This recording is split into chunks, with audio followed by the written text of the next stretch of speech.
Very pleased to introduce this morning's speaker, Noam Nisan, who's at Hebrew University in Starkware.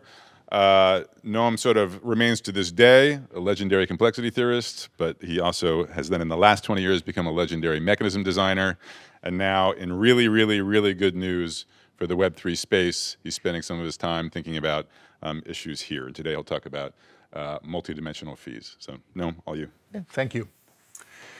Okay, so I'm going to present more or less work in progress that I'm doing with Male Shpai, Max Resnick, and Nir Lavi. We're starting to think about questions of multidimensional mechanism fees in blockchains. But we're one step before that, trying to figure out, before you start doing a mechanism design, how exactly do we sell things, there's a preliminary question of what exactly are you selling? And we're trying to think about that. So I'll tell you the way we're thinking about it, the way I like to think about it. We have a few nice but easy results. But I'd be happy to hear any feedback about the whole way that we're looking at things. So why do we even need fee design or fee mechanism design in blockchains? Because the blocks are limited. Right? In a blockchain, we have a bunch of blocks at each point in time. And let's say focus at each point in time. We have a block, and we need to decide what goes in. And because the block is limited, then we need some kind of pricing mechanism to figure out who gets in and who gets out and who is left out. And why is a block size limited? So basically underlying it, there are some technological constraints that we want, miners or sequences or verifiers or validators, whoever is participating in running the blockchain, to be able to do what is needed to be done mechanically or computationally within a certain level of resources. Maybe we want a PC to be able to run a full node, maybe, and so on. And that implies some kind of constraints on how complicated, how big the blocks are. And so each blockchain, when it designed a system, it figures out what are the constraints on the block size and that are needed in order for enough participation from whoever is supposed to run this block. Okay, and once we have this limit on the block size, then of course we need to sell this block size because this is now the resources that's constrained. So let me give some examples of the notion, what exactly is this size? And maybe I think the early historical ways that these were defined is probably the most enlightening. So the original blockchain was very easy. A block is 1 megabyte. Original Bitcoin. Okay, we have 1 megabyte. 1 megabyte, we can send it to each other on time. Everything seemed completely fine. So that was very nice. Of course, 1 megabyte may not be enough. There was more demand than 1 megabyte per block. Sometime around 2017, they figured out that not all bytes in a block were equally difficult to handle. There was this part of the block which is called the witness, where you really didn't have to put it into the, your hash tree or whatever. So it was much easier to actually handle that part of the block, bytes of that type, relative to other blocks, bytes, which you really needed to handle and hash them and so on. So they had this upgrade or hard fork, whatever you want to call it, to Bitcoin, that basically said, okay, bytes that are in the witness part of the block only count as 1/4 of a byte. And now we have this notion of weight, where a weight of a byte in the original thing is 1, and in the new thing is 1/4. And now the block size is now set to 1 megabyte of this virtual byte size. Okay? So in particular, if you look what happened, that effectively increased the size of the blocks by about 70%. Okay, simply because something like, I don't know, 50% of half of the blocks were of the witness type rather than the original thing.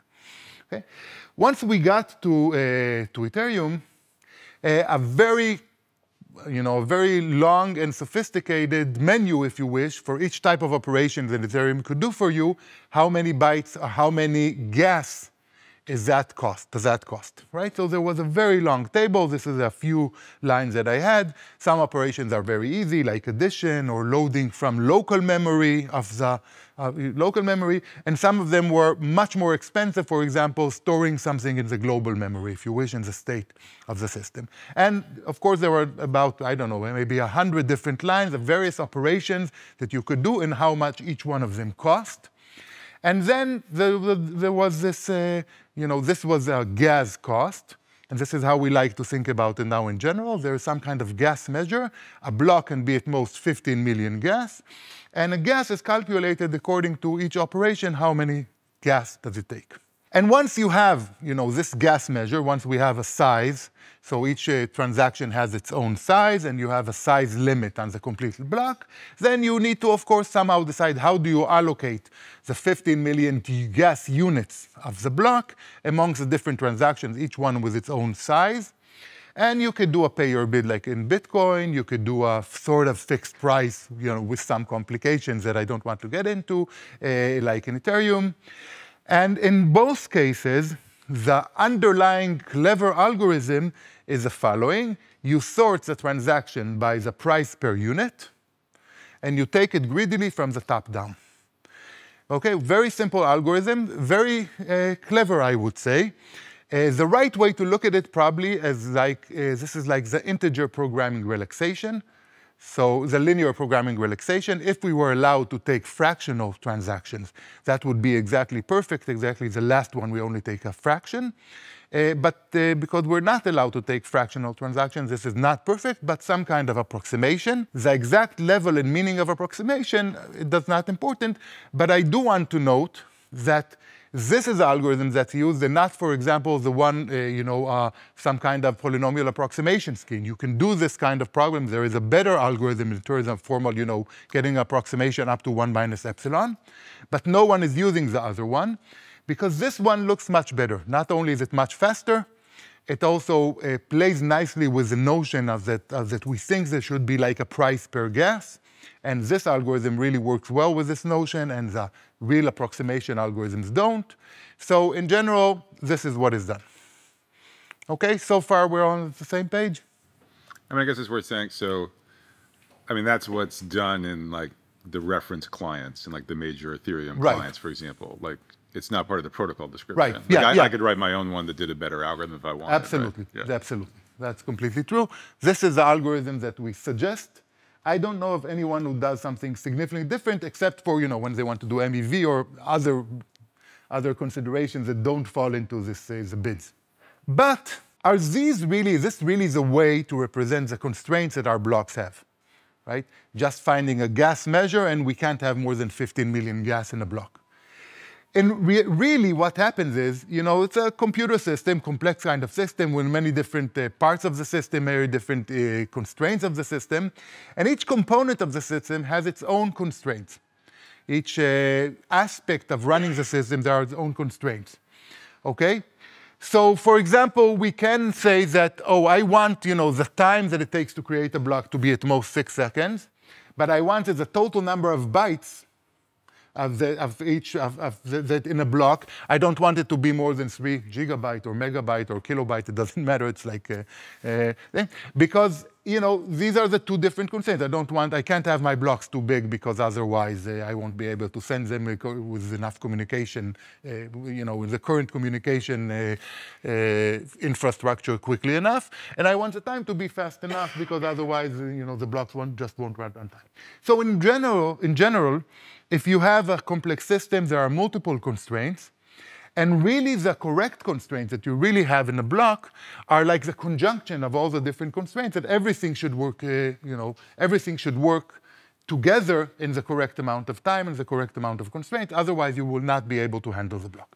So this is more realistic description of what the real constraints on the block are. If you actually move everything into a gas constraint, what it means is that you're somehow counting something and doing like a linear bound on that something, then really instead of actually capturing this space of possible blocks, you're actually allowing yourself also to catch this triangular space of the blocks, which on one hand, you're losing a lot of possibilities that your system really can run this thing, but you're not allowing yourself to do that. And on the other hand, if there are pieces of the triangle outside of the square, if you get a block of this form, then you're really in trouble because your system, if you wish, cannot really manage it well. Okay? So actually doing this approximation is sort of problematic. Just having a single gas measure is problematic. It doesn't really capture the constraint of the underlying system. Also, having a gas measure does not capture the following at least two types of constraints, if you wish, that you have that are not really naturally captured in terms of gas. So the first one is that some resources really imply a cost to the system, but really are not constrained. So a good example of that is data availability cost for layer 2s. So if I'm running a layer 2 blockchain, I have my own constraints, various types of constraints and speed and so on.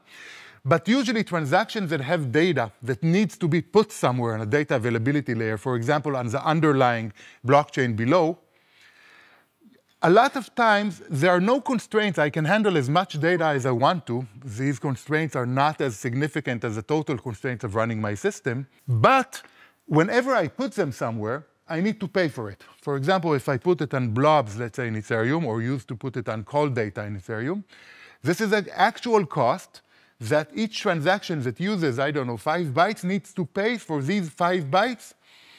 And someone needs to pay for that, okay? So these are the kind of things that are not constraints, but really you need to worry about because these are actual costs that are going to be borne by the system and should be passed to the transactions. So that's one type of thing that you need to worry about. And of course, sometimes what you could do is you can try to translate these to gas, but that's inefficient. Because why are you putting constraints that you shouldn't put? Why is the price of these things correctly somehow related to the price of gas currently, which corresponds to the current congestion, rather than the underlying cost, which is really what's going on? So you're going to have some both technical and economic losses here. The second type of constraints that are not captured by this gas measure is the long-term constraints. So the classic example is that of state in blockchain. So probably the main worry today of Ethereum is that its state really grows very quickly. And that's a significant constraint. But there is no way to capture it within the gas measure, the amount of money that you're paying to Ethereum. So today, you are paying a lot of money, basically, for new state. Okay? But that lot of money is, on one hand, maybe not enough to get the bound that you want in the long term. And on the other hand, maybe much too high whenever you have like local congestion. So sometimes you have congestion this minute, and the price of gas really goes up. So the price of new storage really goes up, but it doesn't make any sense because storage only you worry about it in the very long term, at the level of years. Okay? So basically, if you translate long-term constraints into normal gas constraints, you're really in for trouble. You're losing a lot on efficiency. You're losing more than that, even in economic efficiency. So, okay? So, and the way that Ethereum handles it now is really bad. And we all know there were these examples where actually people bought gas bought storage when gas prices were low, and gave it back at the time you could get a significant refund. Where if you get it when prices were high, and actually made money, sort of used it as a gas token. Okay. So these are other constraints that just simply don't fit into the normal single gas measure. Then what do you want to do? The natural thing, every economist should know, well, we have different types of resources. Count each resource separately, price each resource separately, and that would be excellent because now you're giving the correct prices. You're actually modeling correctly the underlying cost and constraints of the system. You're handling them correctly economically, so everything will be perfect. Okay? And this is, if you wish, the promise of multidimensional fees. You decide on a different dimension and each different resource that constrains your system. You price it separately, and then you're happy. Okay? But this is more complex than it seems. Okay? It's obviously complex intuitively. You have different prices. Even now in Ethereum, where you have like 2 resources, you have these blobs, and you have the normal gas, already it's a bit complex. But there are really some underlying difficulties underneath, and I like to really pinpoint 2 complications which are really difficult to think about. Okay? So I'm not saying that this complex means you can't handle it, of course, and there are many people exactly working on handling it, but I just want to give two types of problems that you have with actually handling this complexity. The first one is that your underlying algorithmic problem becomes much more complex, much more difficult. So instead of just fitting a single gas measure like a single dimensional knapsack, which has a very nice algorithm for approximating, now we have what's called a multidimensional knapsack. I want to find, xi is going to be the indicator variable whether I'm taking transaction I or not. So I'm trying to maximize the value of transactions that I take, subject to the constraints that for every resource, I don't go above the bound on the on the size of that resource within a block, right?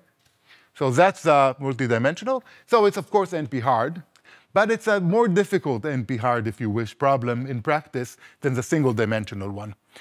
For example, one thing is the linear programming relaxation heuristic we know is very good in a single dimensional case. We don't really know that in a multidimensional case. Okay, so how good is a single dimension, is a relaxation?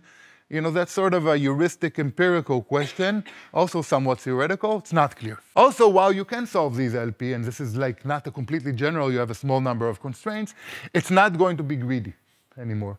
So it's going to be more complex. That's complicated. We need to do things really, really quickly, and it's not clear that you really want to do it, that you can actually do a good job here. Also, one of the real problems that we don't pay enough attention is these AIJs, which is how much of resource J the transaction I use, we really don't get the correct numbers. We get some kind of numbers that we got from the users of the transactions, and they usually give an upper bound. And if you look at Ethereum, the upper bound is usually between 2 and 3 times higher than the actual use. Okay? So when you do the algorithm, if you do the single linear programming one-dimensional relaxation, that doesn't hurt you. You still order it according to the price per unit. You take whatever it takes, and as long as the actual use is not too much, you keep on taking more transactions. What exactly do you do in the multidimensional thing is not complete. If you only have upper bounds, it's not very clear. Okay? So there are algorithmic problems. It's not a solved problem. Also, there are economic problems. One of them is how do you even bid for something that you have a value, you have a transaction, let's say you even know exactly how much it's going to use of each resource. What are you actually bid on? So if you're, the natural thing would probably be to bid for the price for your transaction, how much is the value for your transaction, and for each resource, how much are you using of that resource? Okay? At least the semantics is like a single-minded bid in that case. This is what I want. I use so much. Either give me or take me. I can't take a fraction of it. That's not completely how it's done, let's say, in Ethereum. Usually what is currently done is, for each resource, you give a bound, amount of price for the resource, and a quantity for that resource. What does that even mean? I don't really have a value for a resource. I have a value only for the whole transaction. So what is even the semantics of this thing?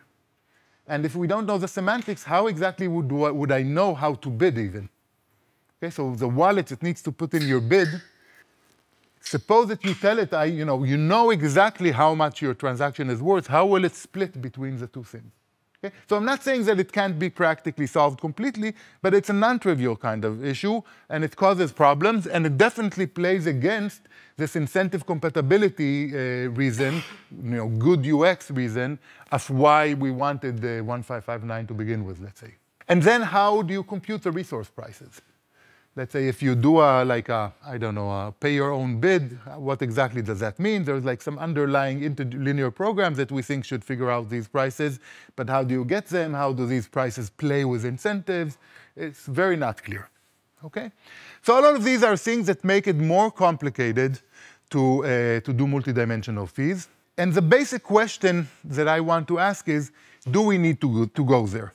Okay? So actually, this is actually a problem that the company that I work for, Starkware, is really worrying about. Do they need to do multidimensional fees? Okay? Or can we get along without it like Bitcoin is still doing? Okay? It's not a clear question. Okay, are you going to complicate your whole mechanism, fee mechanism kind of world with all the associated software that needs to handle it, with all the associated problems, both the cognitive complexity and the complexity of bidding and complexity of making mistakes in your code and so on, or are you not going to do that? Okay, that's an important question, really. So before I continue trying to answer this question or how I'm thinking about this question, I'd like to give just a few examples of resources that people actually worry about. One of them is actually the number of bytes in your block. Okay? So even in Ethereum now, there is this new worry that blocks are sometimes too large. They would like them to be maybe a mega, but sometimes they practically can be several mega. It's rare, but it happens sometime. Maybe they're thinking about pricing, let's say, call data, which people sometimes still use, at a higher level at a certain point to make sure, because that sort of takes a lot of space relative to the current gas allocations that it gets. When you build the block, the miner or validator or whoever builds the block, of course, needs to do it quickly enough, and usually you want a weak computer to do it within so much time. If you're working in a layer 2 that has succinct proofs, then the prover needs to also prove a block. That's also a different constraint, because a lot of times the amount of time it takes you to build a block is sort of related to the amount of time you need to prove the block, but it's only sort of. There are some operations that are very easy for this and very difficult for that, and vice versa.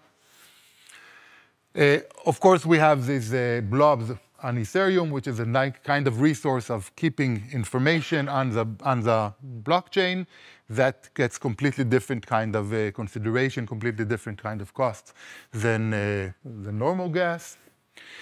If you're a layer 2, the question is, how are you going to price your own data, data availability? So how are you going to price transactions that want to keep information? What is the price that you're going to do that? Are you going to translate it to the gas? How does that work? That's another kind of resource that you're worried about. And of course, we have the states that we talked about that you're worried about. There's a total state, the total amount of memory that you need to remember. All the history of the blockchain won't grow too large. And this is a very long-term constraint. Okay? So these are the type of resources that I'm worried about and I would hope to cover. And probably there are a few more that don't fall into one of these, but hopefully these are the main types. So the first thing we're going to assume as our model is that our blockchain provides a bunch of types of operations. And for each operation, we can tell how much is it taking from each one of the resources that we care about. Okay, so this is going to be our input. It basically explains what is the situation, the mechanical situation of my blockchain. And basically, these are the operations that it can do. For each operation, this is what it takes from each resource. So for example, maybe you have one operation that takes 50 something execution time, but only 10 bytes in block size, and another one that works the opposite way, or that works differently. 2,000 is much more expensive than this here, and much more expensive than this here, and so on. And some operations have other. For example, the normal operations maybe don't touch storage data at all or don't create new state, but maybe a new storage right that, it has some time at execution and block size, but it also has some, it creates new state and which we should worry about. Okay, so this is going to be our input. It describes our, considerations, the softwares that we're running. Okay? Yes? I was just thinking, it occurred to me, you have state, which is storage forever. You have blob data. You have call data. Mm-hmm. Do you ever think about abstracting to sort of have almost a third dimension, which is how long the storage lasts for, and you could arbitrarily? Okay, so the question was whether we can try to have a third dimension, which is not only for each type of resource, and for each operation, also for how long you want the resource. This is not the direction that I'm going. I'm staying with long-term and short-term, and hopefully, and I'm even ignoring middle-term. Oh, so you're ignoring the blob data stuff? Or? No, the blob data should be covered by what I'm talking about. Yeah, I'm assuming that the blob data is kept in a good enough way, and I don't care about the 2 weeks or something like that. And by the way, here there are some maybe also operations that are implicit. Maybe starting a new transaction may have its own cost and so on, right? And by the way, okay, so I have here Okay, I have here like 4 example resources. And the point that I want to make, these two are sort of similar. So they're related, but not the same. Okay? Well, these are completely different kind of things. This is access to storage. This is new storage. So the idea of these 2 columns is that they're very different from these 2 columns. And the idea of these 2 that they're sort of the same, but not exactly the same. And there are many more examples of similar columns. For example, instead of block size and execution time, you could talk about, in L2s, sequencer time and prover time, which, again, is 2 resources that are sort of the same, not quite.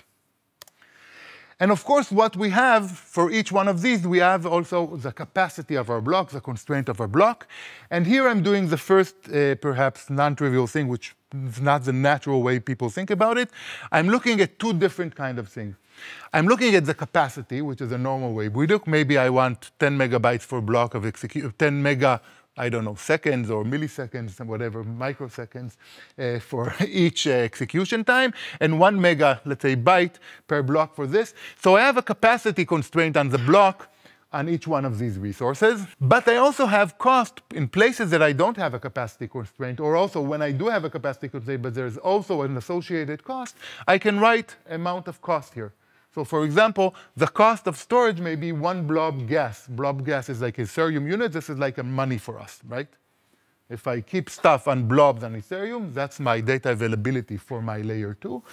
That's how much it's going to cost me. Even if there's no constraint whatsoever on the amount of data that I can put in a block, each byte is going to cost me money. And maybe I have a 25 gigabyte, and now, because this is not per block this year, I'm going to write it in red. Okay?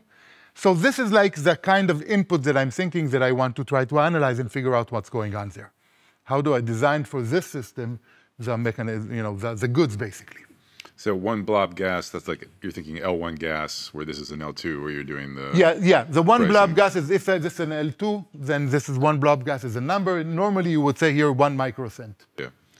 And that was my next question. Like, are you allowing the possibility that L1 gas is itself varying in a complicated way, or should I think about it as fixed? Yeah, so I want to think about it as fixed, as 1 microcent.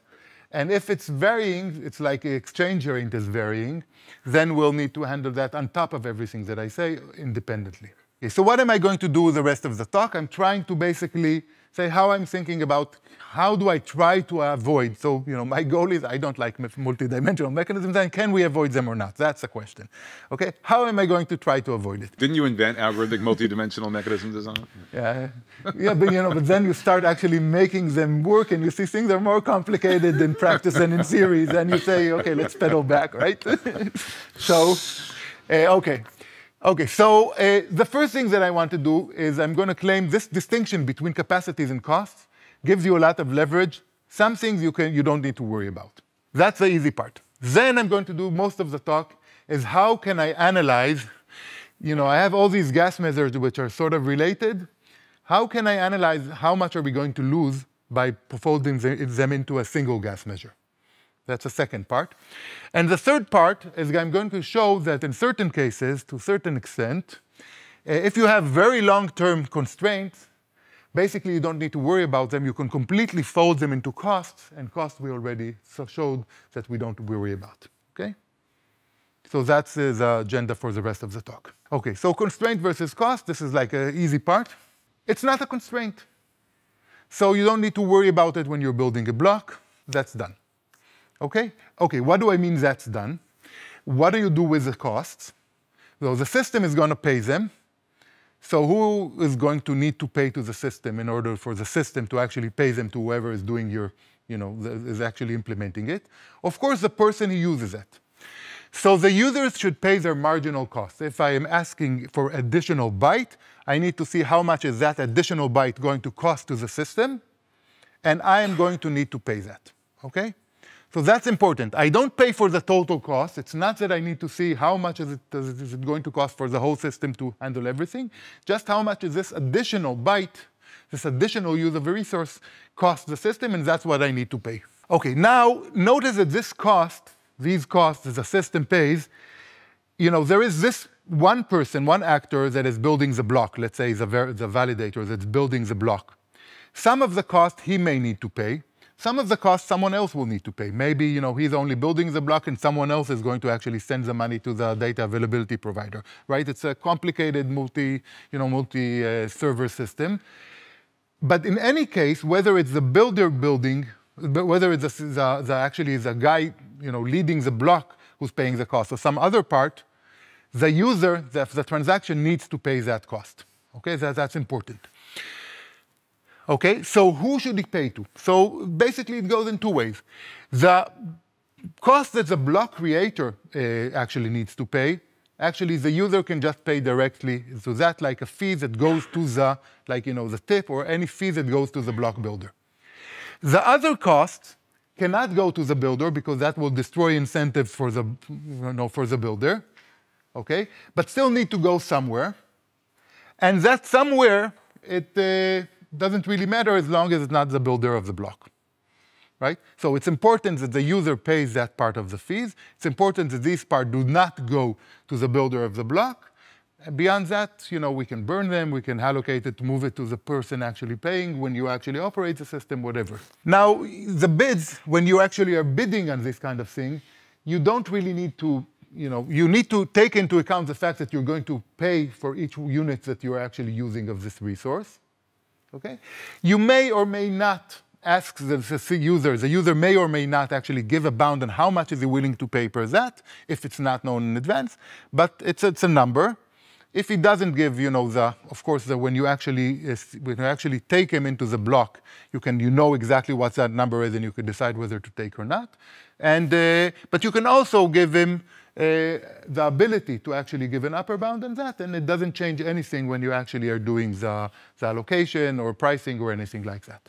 Okay, so that's also very easy. And this is like what Tim you were asking previously. Even if the price, even if the cost that you're actually going to be paying, the system is going to be paying for something, it will only be known later, you need to know that cost for the user at sequencing time. Okay, because the user, now you have to decide whether the user has enough money, let's say, in his balance to pay for that. Okay, so you will have to do some kind of estimation. What is the future price? You can do this estimation in a simple way. For example, my company currently has the following estimate, the following clever prediction algorithm for the price of gas in the future, the average of the last hour. Okay. But of course, you can do much more clever computational learning, and you can also do like a futures market kind of thing. You can take the risk and take it away. Anyway, from the point of view of the, of the allocation mechanisms, of a fee mechanism, it's a constant. Okay, that's one. Okay, so this is good. We already reduced some of the columns that we don't need to worry about. Now the second question is, do we need multiple fee dimensions? So let's go back to our diagram here, and let's not worry for a second on these two columns, where this column is the one we already took care of, the storage data, which was an example of a cost without a capacity. And this is a long-term constraint that we'll take care of later. So let's just worry about these two columns, which are sort of the same but not quite. Okay, and let's worry about, can we fold these two columns into a single column, and what will happen when we do that? How much are we going to lose? Why is the new storage row grayed out? The new, because, again, because the only difference between this line and this line is in this column, which we're not worried about. Okay, so we're only handling this now. So that's, redundant with write storage. That's redundant with write storage. Once that's redundant with write storage, okay, right. Got it. Okay, so again, this we already took care of. This we'll later take care of. Okay, so now we only have the columns that we're interested in. And what does it mean moving to a single gas measure? It means we're going to have some kind of combined gas measure. We're going to find out how much gas does this operation cost, how much does this operation cost, and so on. And let's normalize, without loss of generality, the total capacity of the block in gas to 1. And the question is, what are we going to put here? Okay, this is how we're going to actually translate these two constraints into a single constraint. Okay, so the formal definition. So let's say a gas measure is something that gives each operation I a cost gi. And the gas measure is a conservative representation of the matrix that we already had.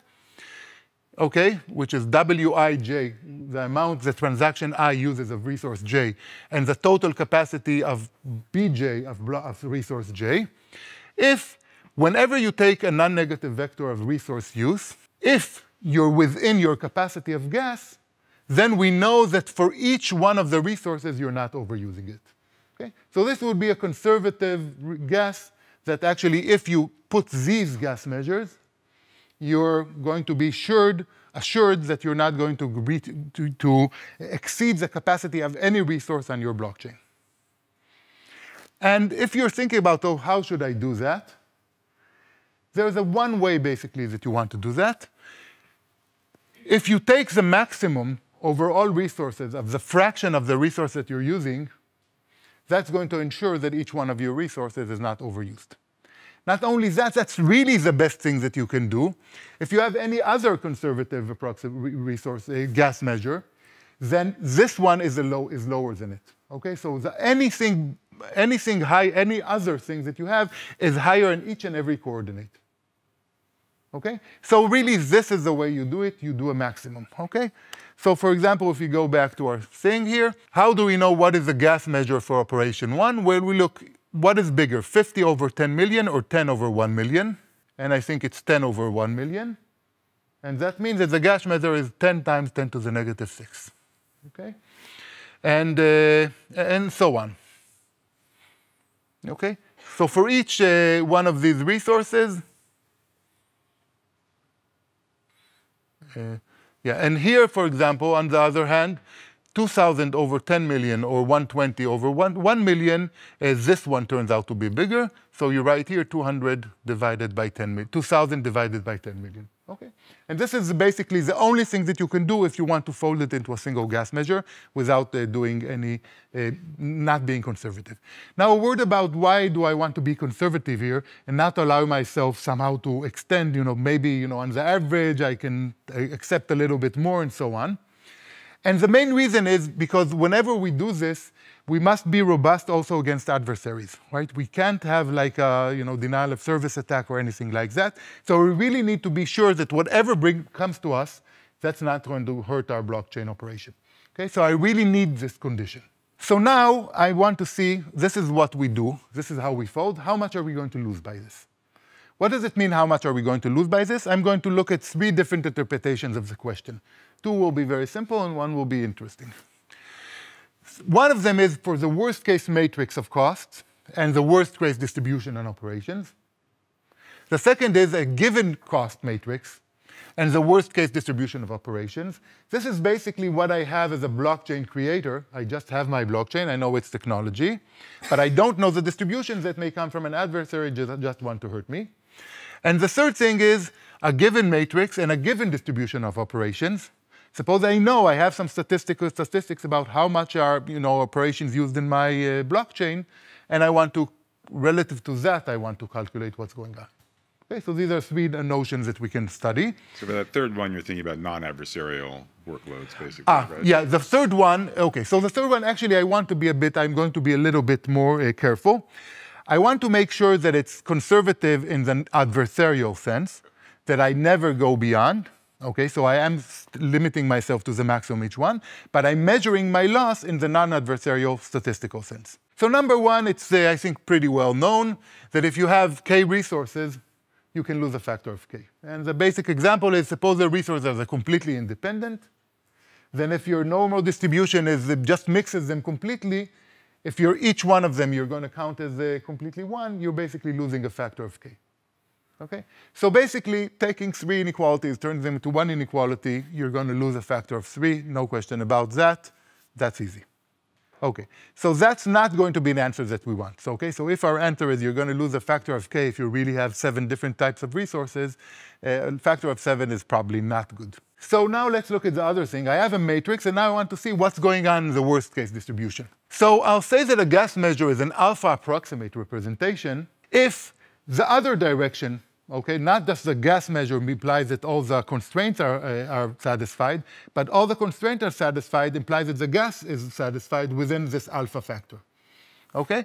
So for any non-negative vector, we have that if all the constraints are satisfied, so if with load xi, with load x, none of the resources is overloaded, then the gas measure is at most alpha. Okay, so I'm losing basically a factor of alpha at most in my approximation. Then I say that this gas measure is an alpha approximation. Okay? How should one understand it? The easiest way to understand it is probably in the resource augmentation framework. Okay? So what does it mean? Suppose we have now our blockchain that has multidimensional. In the real world, it has multidimensional feeds. And I now, something fits into a block, something fits into a block. This alpha means that if I have a one-dimensional gas measure, but now I allow the one-dimensional gas, I increase the block size by a factor of alpha, now whatever got into a single block will be accepted into my single-dimensional block, larger block, by a factor of alpha. Okay? So that's the direct, no problems interpretation of this thing.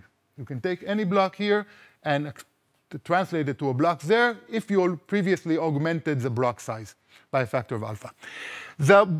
Probably the preferable way to look at it is if you ignore integrality constraints, that you have two large blocks that don't exactly, two large transactions don't exactly fit into a block. Let's say that all transactions are small. It just means that you're losing on the average 1 over alpha factor.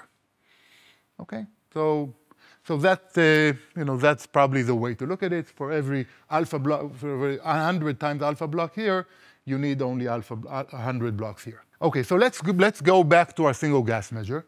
We know what is the gas measure that we're looking at.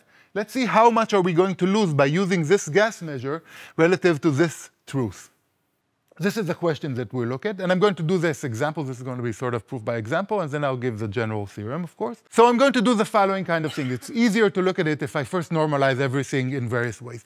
So the first thing is I want to normalize the operations so that the combined gas of everything is 1. So here we had, the combined gas of anything was, these word numbers.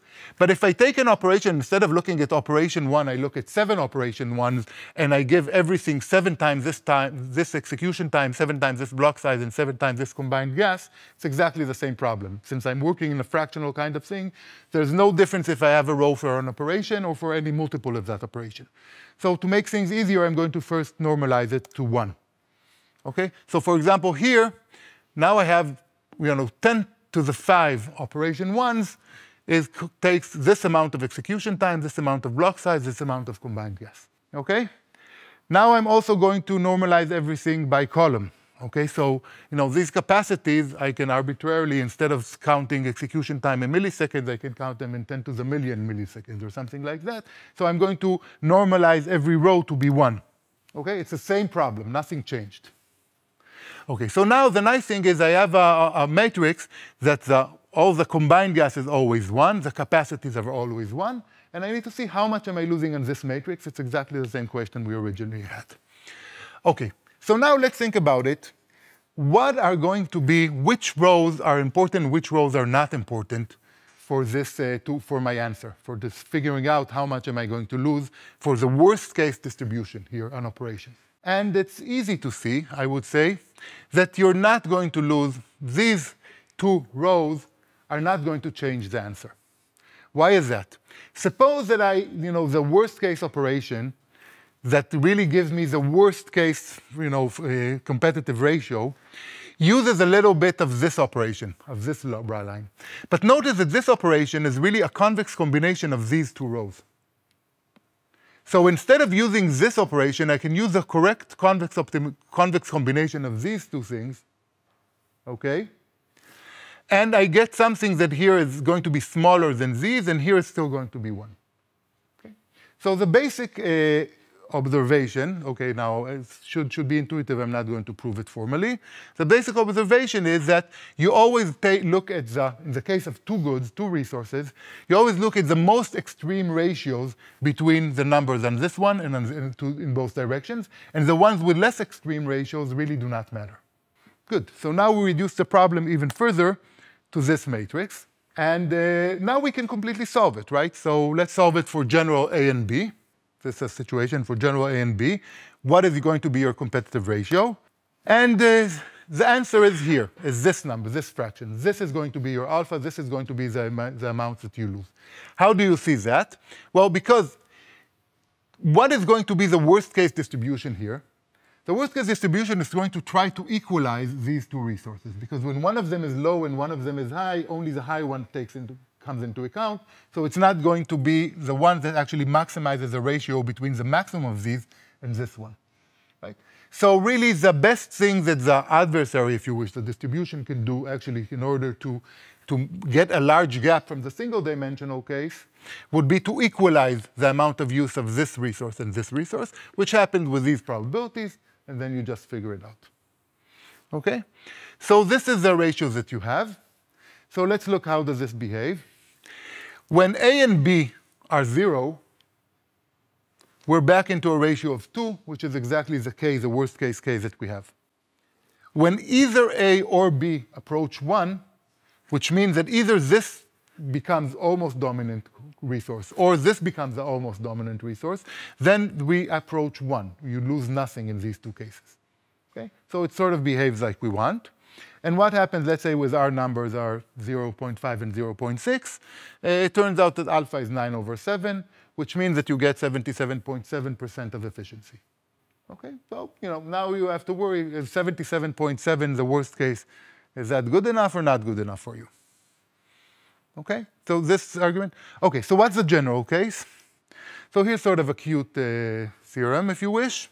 For any game, once you have any matrix, the value of alpha is exactly given by looking at the zero-sum game, where the utilities are exactly the normalized fractions of capacities. And the GIs are exactly, as we said before, the conservative, the optimal conservative thing. And you look at what is the value of that game in the case of a zero-sum game between two players, where the row player is the minimizer.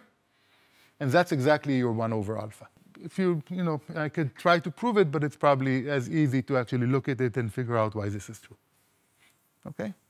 So this is theorem 1. Okay, so now you look at your matrix and decide, is this good enough for me or not? But now you also have some historical data. How are we going to use it? So suppose now, let's go to the third interpretation. Yes? So just, tying this back to systems you've looked, so what do you think alpha is for a lot of the current virtual machines? Let me hold on for a second with that, okay? What alpha is, yeah. So I think that practically alpha is not very far from 1, even though this analysis may not show it, okay? So. And presumably you're going where you maybe cluster different rows, and then alpha is close to 1 within each cluster. Yeah, and okay, no. So one would want to go, okay, if I have lots of dimensions, resources, maybe I'll cluster these into 1 dimension and cluster that into 2 dimension. Now I have only a 2-dimensional phi. I'm not going there yet. I don't like more than 1 dimension at all. So for now, I'm sticking to the question, do we need more than 1? But yeah, that would be the natural second step, yes. So this goes back to how well does execution time correlate with prover time and this kind of stuff, right? Exactly. Which is quite interesting. Yeah, okay. Yeah, but I want to actually make this thing a little bit more refined, for which I'm going to look at now with statistical data. So suppose now that I know, so we saw it's 77%, but suppose now that I know that most of the probability is on the first operation, but only 20% is on the second operation. Suppose now that this is, my statistical data, and I believe it for the future as well. Now, how much am I going to get? What is going to be the loss? Okay, so the easy fact is, if every block, it's always exactly, this distribution, okay, then you just, you run it, you take these probabilities, you see how much are you going to use of this resource, how much are you going to use of this resource, and you see that basically blocks in the, if you actually use the combined gas measure, because we're still sticking with the worst case gas measure that doesn't allow adversaries to hurt us, and now we're just trying to measure things according to a known distribution, then you can see that if you close blocks according to this gas measure, they're going to be closed at 60% of this resource and 92% of that resource, okay? Which would imply that basically you're 92% efficient, right? Because that's what it is. Okay? But for this, you need your distribution to work on each and every block. Okay? But here's an observation that is trivial, yet it took us some time to figure out. You don't really need it to hold for every single block. The worst case situation is it is hold for every single block. As long as the average, you have 80% to 20% on the average, that already ensures that you get at least 92% efficiency. And OK, that you have to see that if I'm an adversary now choosing a distribution and I'm limited myself to having this over multiple blocks and now I can choose each block separately, the best thing that I can do, or to hurt the system, if you wish, is exactly to mix completely. OK, that's observation. OK, so this thing, it really, once you have a significant way of, once you have some idea of your probabilities, you get a very good guarantee, if you wish, statistical guarantee on the output of on the efficiencies that you have, and without relaxing at all the worst case adversarial nature of your gas measure. Okay, so that's. Is it strictly optimal for the adversary to equalize it every block, or does it matter? It doesn't matter as long as you're not going outside of the same set of resources, basically, that are closed. Okay, if you're not going outside, this exactly doesn't matter. If you are going outside, it's strictly. Okay, and this is a completely general kind of thing. So now the question is, okay, how can I play between these two things? So I sort of trust my statistical information, but I don't know it's going to be the same in the future. How can I somehow combine between statistical point of view and a worst case point of view in one say? Here's one way that I like doing it, which is a little weird, but I still like it, so I'm going to present it. And this is the following. So we're back to our example, and suppose that I know now I have some kind of notion on the probabilities that I'm going to be using each one of these operations. So for example, I know that at most 20% is going to be here, or in general, I can have an arbitrary cone, if you wish, of what are the reasonable probabilities that I have in blocks. Okay? How can I analyze that? So here's one way that I like to do, is let's consider, and this also takes to the following problem. Suppose that I'm improving my blockchain now, and instead of this taking 0.6, now I made it use much less of this resource, and now it's down to 0.1. Okay? Then you can see that the alpha that I get now suddenly grows. So I improved my blockchain, and instead what I got is that things actually are much worse. The single dimensional is worse. Of course, it's going to be worse relative to the new, much better blockchain that I could have had. Okay? But here's a way to analyze it. But if this operation is used very rarely, and by the way, most blockchains have some operations that are really almost 0, 1, and 1, 0, but these are very rare operations, usually in one direction. So it doesn't make sense that because I have an operation that's very good and rarely used, all this kind of analysis doesn't give me anything anymore. Okay? So what I say is, let's do the following kind of pretend analysis. Suppose that this is my blockchain. I imagine that I have a worse blockchain with this kind of thing. I just took a number here and increased this. In fact, I increased it to the point that this is now the dominant resource. So I know that there's not going to be any loss if I move to a single dimensional block. How much, but now of course something is strange here, I am losing something. But suppose I'm playing to see how much am I losing from going from here to here, I'm going to use the statistical information. From here to here, I'm not using anything in the worst case. So to see what is it going to cost me to move from here to here, that's something that I can use the statistical information. I can see that I lose 0.4 from 0.6 to 0.1 with at most 20%, which is 0.08. Okay? So this is the same, gives you the same kind of numbers as previously. But now, as long as you believe that indeed the distribution that you'll see in the future satisfies these constraints, then you're guaranteed that in fact your single dimensional thing is not going to lose more than how much you lose here times how much you lose here. So that gives you here 0.92. And how to play with that and how to say that in the nicest way, I still don't know. OK, so let's move on to the last part. What happens with long-term constraints? So remember, we have this new thing, that we have this new storage thing that costs a bunch of new bytes, and we have some kind of capacity constraint per year. How can we handle that? So suppose I want to ensure 25 gigabytes per year. One way to do it, I can just translate it to every block, which is sort of implicitly what Ethereum is doing. So suppose that I have every year as 2.5 million blocks. Suppose that I calculated the number of blocks in a year. I just translate 25 gigabytes divided by 5.5 million. It means that if you have a 10 kilobyte block capacity per block, that will ensure your long-term goal, and everything will be fine. But of course, this is very wasteful, because sometimes there is lots of demand for new data, and there's no reason to constrain it now and charge high prices for it. That's completely changing the correct incentives. So what we're going to do is we're going to translate this to costs, like in the 1559. Okay? So we're going to have simply a price, a cost, if you wish, for every resource.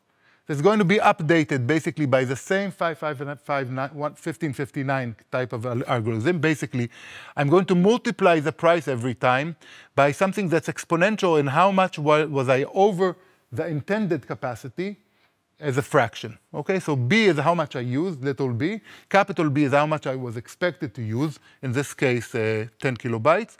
And this is how much am I over what I needed to do in percent, multiplied by some constant data. So that gives you a price all the time. And OK, so what's going on here? Why is this even interesting? So here's a basic idea. In the short term, if eta is in the right range, in the short term, the prices will hardly change. Okay? Because if eta is small, the prices only change very, very slowly. So in the short term, basically, you have that the ratio between the price at any time and the price at the beginning is something that's very small. So this number is 1 plus epsilon, basically. Okay? In the long term, on the other hand, because we have this huge gap between the short term, which is minutes, and the long term, which is maybe a year, in the long term, this very small eta is enough to make sure that you don't use too much of that resource. And this analysis is exactly like the basic analysis of 1559, but now only with these etas. Okay? So in the long term, you're within the total number of resources that you use is within a factor of 1 plus delta of what you should use between j and I. And so these calculations are completely trivial. But let me just give an example in numbers to see that it makes sense. So suppose that I really want to be 25 gigabytes per year. And suppose that I have a block every 12 seconds, which gives me indeed 2.5 million blocks a year. Which means that the average block size should be about 10K. And suppose that 10 minutes, very small prices within 10 minutes is almost for a constant for the rest of the algorithm. So remember that we're trying to basically simulate this long-term constraint by a constant price. So the question is, what is constant enough for you? And suppose that constant enough for you is something that hardly changes within 10 minutes. So wallets don't need to worry about it. How to bid is not an issue. Everything is easy if you're willing to give me 10 minutes. OK? So this means if I really want 10 minutes, then the number of blocks I have in 10 minutes with this rate of blocks is maybe 50 blocks. Okay? So short term is 50 blocks. Long term is 2.5 million blocks. Okay? And then you need some kind of bound on the total price, on the ratio of possible prices, the ratio of possible bids on resources. And let's assume it's between 10 to the negative 9 and 1 ETH per byte. So there's a range of 10 to the 9 possible range of prices that bidders offer. Okay? And also there's another upper bound. How much is the maximum that your block can really go beyond what you expect it to be there. Okay, that's some kind of a constant that's either ensured by other constraints of the system, or you can force it without taking it into account neither in your algorithms nor in your pricing, or you can just use it as a part of your analysis. And if it doesn't hold true, then your analysis will not be true, but the rest still works. And basically it shows that, for example, you can get within 9% the yearly bound, while within 10 minutes, never having, in the most extreme situation, more than 2% fluctuations in price. Okay? So this just shows that reasonable numbers, you really can fold the long-term constraints into short-term ones, and you don't need to worry about handling them in an algorithmic or economic way. So the conclusion is maybe we, our designers of this fictitious new blockchain, can get away with a single gas measure that constrains the block size, and a bunch of direct pricing for other resources that we view as costs and maybe also as long-term constraints. And that may be very easy to implement. You can do it either in a pay your bid or a fixed price. You can do it in both ways that we have now, and it's fine, but maybe not. And that's it. Yeah, in terms of motivation, you said that one of the kind of desiderata is that it's easy to build blocks, and so avoiding, a builder having to solve this multidimensional knapsack is important. Mm-hmm. In a world where, like, one small set of builders who are like very sophisticated and already extracting MEV is the dominant like block building regime, is there any other reason to motivate avoiding multidimensional gas? Or like from the UX, for example, is it hard for wallets to price? Yeah, so I think that the other point that I made, there was also a pricing kind of, bidding pricing kind of issue, that giving a separate bid for each resource, it doesn't make much sense. And if you're giving only one, and that's how it's currently done, let's say in Ethereum, and if you're only giving one price and it's not clear how do you get the prices for each one of the two resources. So there is some economic difficulty there as well. Again, I'm not saying that none of these can be handled, but it's something not trivial that it needs to be done. What do you think alpha is for Ethereum L1? What I think, okay, so when you say alpha for Ethereum and L1, let's say so what are the kinds of alphas that people are worrying about, okay? So there's the original, if you wish, okay, so what kind of alphas could we think about? One of them is actually the fact that they separated, the blob data from non-blob data, and suppose that they just would have introduced blobs, right, with their capacities, but then charged them folded them into the single gas price. How much would alpha be? So I don't know. So I think the alpha in the worst case would be pretty terrible, okay, because they can really be completely independent. And it's not much, doesn't cost you a lot in normal gas in order to increase a lot of the blob data. But I think that maybe on the average, you would get a much more reasonable alpha. So I'm not even sure that that would have been needed. The second kind of alpha that one can think about is now they're worrying again about repricing cold data because they want to decrease block size. And you can have the same kind of question there. And there, I think even the worst case is not that terrible. So I don't see a reason to do that, frankly. And I think a third version would be like you'd sit down with someone who knows EVM really well, and you'd build the table that you had as your running example, mm-hmm. and you would try to like reverse engineer what was the multi-dimensional one that like, Vitalik or whoever was projecting down. And so I'm curious for that original multi-dimensional I agree. It would be really interesting writing down the real constraint and taking all this, 100 rows of Ethereum EVM. I mean, it's not obvious to me it's even like well-defined. Maybe it is, but like, could you like actually just confidently assign a state growth number to like each EVM operation? Yeah. I'm kind of curious. Yeah, it's a great question. Of course, it will be more difficult than just, let's just get the numbers. Here's a table, an intern can do that in a day. It's more complex because you need to think about stuff. But I think that will be a really interesting exercise, especially according to this new proposal that they're trying to think about of separating cold data from normal guess. Yes. I guess I have sort of a related question, because this table, if it were to exist, I don't feel like it would be fixed necessarily, because like in Ethereum, you can call a smart contract that does a lot of things. So you're still doing the execution, but it doesn't affect the block size, because you just have one call to a smart contract that is already there.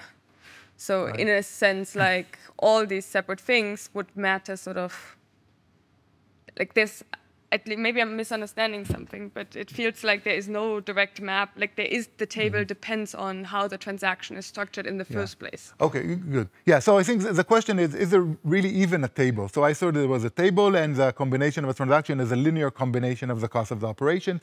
That's how it's currently modeled, I think, also in Ethereum and almost everywhere, right?